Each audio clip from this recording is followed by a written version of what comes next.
Alors, s'il vous plaît, bonjour tout le monde. Ayant constaté le quorum, je déclare la séance de la Commission des institutions ouvertes.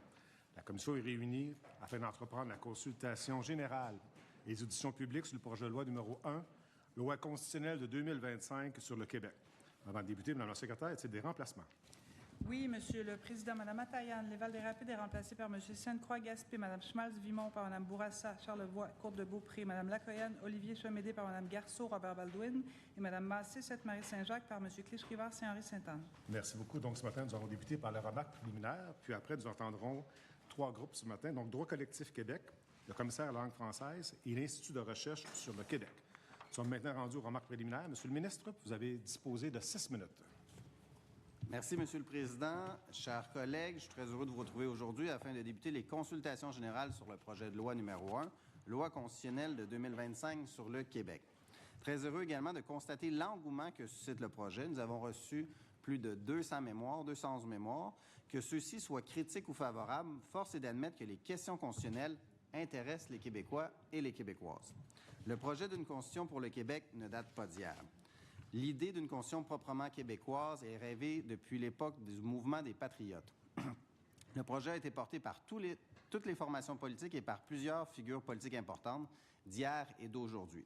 Nous avons bâti le projet de loi sur cet héritage, sur des décennies de discussions collectives qui transcendent tout le spectre politique québécois.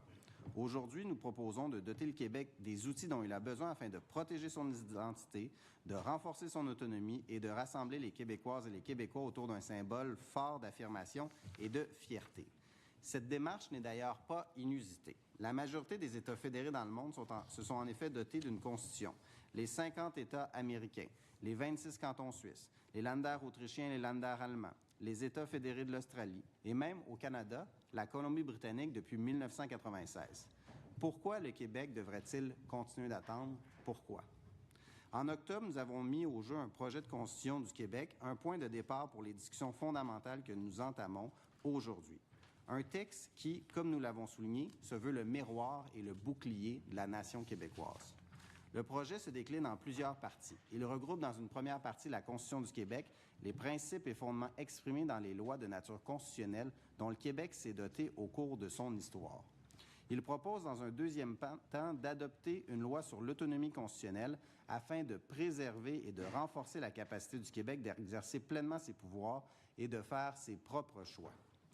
Dans une troisième partie, le projet propose la création au sein de notre Parlement d'un interprète constitutionnel proprement québécois, le Conseil constitutionnel. Enfin, le projet envisage également diverses modifications à des lois existantes, notamment des ajouts à la loi constitutionnelle du 1967, afin d'y ancrer davantage la différence québécoise. Au cours de la dernière année, nous avons multiplié les rencontres auprès d'acteurs de la sphère politique, dont mes collègues de l'opposition, de la sphère universitaire, de la société civile, auprès des représentants des nations autochtones. Ces nombreuses discussions nous ont guidés dans l'élaboration de ce projet de loi constitutionnel.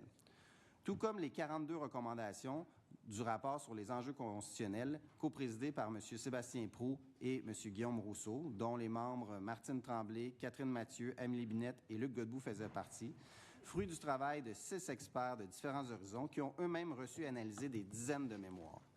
Nous sommes par ailleurs choyés de pouvoir bénéficier des lumières du professeur Patrick Taillon, qui a accepté d'agir à titre de conseiller spécial dans ce dossier de première importance pour la nation québécoise. La Constitution a fait couler beaucoup d'encre dans les dernières semaines. Nous avons pris connaissance des commentaires et de l'engouement que le projet suscite et nous serons à l'écoute des groupes qui viendront nous en faire part dans le cours des prochaines semaines. Vous me permettrez d'emblée de rectifier certains faits. D'abord, concernant l'article 5 de la nouvelle loi sur l'autonomie constitutionnelle. Et je veux être clair, aucun organisme ne se verra empêché de contester les lois adoptées par l'Assemblée nationale. Mais dans certaines circonstances, lorsque les élus de la nation québécoise vont considérer que certaines lois contiennent les caractéristiques fondamentales de la nation québécoise, comme la laïcité et la protection du français, les recours devront être financés autrement qu'avec les fonds publics, autrement qu'avec l'argent des contribuables. Ce n'est pas normal que des organismes publics utilisent l'argent des citoyens, des millions de dollars, pour attaquer les valeurs québécoises appuyées démocratiquement ici à l'Assemblée nationale. En outre, l'article en question ne s'applique ni aux organismes communautaires ni aux syndicats.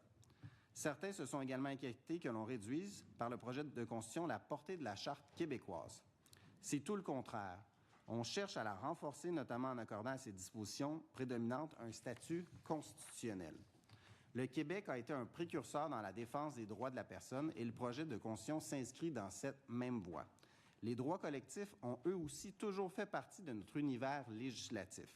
Jamais au détriment des droits individuels, mais plutôt dans une perspective d'équilibre, d'harmonie et de vivre ensemble de la société québécoise. Une dynamique que le projet de constitution respecte en tout point. Rappelons à cet égard un passage fort pertinent du rapport annuel de 1974 de la Ligue des droits de l'homme, désormais Ligue des droits et libertés. Une charte des droits de l'homme au Québec qui serait fondée sur un respect inconditionnel des droits individuels au détriment des droits collectifs constituerait en ce domaine comme en d'autres une base injuste, voire immorale, car il en va du droit à la vie même de la collectivité québécoise de langue française. Cet équilibre entre les droits collectifs et les droits individuels constitue l'un des éléments qui différencie notre charte de la charte canadienne. D'ailleurs, le projet de constitution confirme qu'elles doivent bénéficier d'une interprétation distincte pour leur permettre de coexister.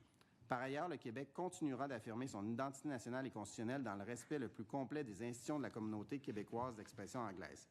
Elle réaffirme notre reconnaissance des 11 nations autochtones, de leurs droits existants, ancestraux ou issus de traités, et de leur droit de maintenir et de développer leur langue et leur culture d'origine.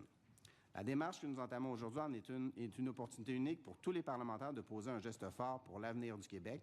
Nous avons l'occasion d'adopter une constitution qui rassemblera tous les Québécois autour d'un projet qui rend justice à nos institutions, à nos valeurs et notre matière de vivre, qui sont ni caquistes, ni solidaires, ni péquistes, ni libérales, mais fièrement et distinctement québécoises. Je vous remercie, M. le Président. Merci. M. le député de l'Acadie, pour 4 minutes 30 secondes, s'il vous plaît. Merci, M. le Président, M. le ministre, collègues de la banquette gouvernementale, collègues des oppositions, professeur Taillon.